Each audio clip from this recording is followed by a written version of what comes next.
how'd you go about finding your co-packer? And then, was it hard to find one that could really meet your specific specs, quality, flavor, et cetera? Yeah, so finding our co-packer, oh man, that was an interesting story for us. And that was part of the reason why it took us 4 years to launch.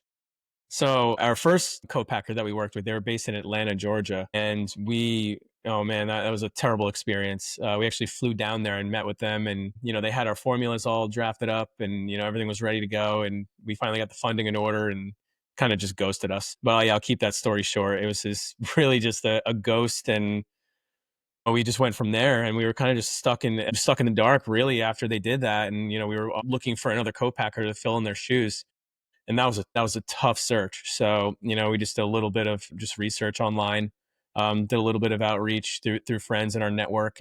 We landed on their Meta brand. They're based in Edison, New Jersey. Thankfully, they're local. Norman and I are Jersey guys. Yeah, having them 45 minutes away was super helpful to be able to go and meet with them and their team. But yeah, they did a great job at formulating our recipes. They're doing a great job doing our manufacturing, our co-packing in general.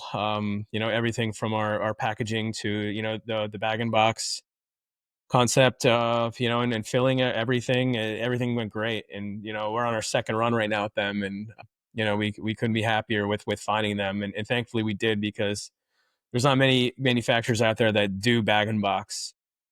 So having them, kind of pivot from their normal canned beverages that they normally do, and having Hmm. them do bag and box for us, that was something that they weren't really familiar with. So they even made the risk in, bringing in the right equipment and kind of training their team and everything to be able to, knock this out. And like I said, they did a great job of doing that.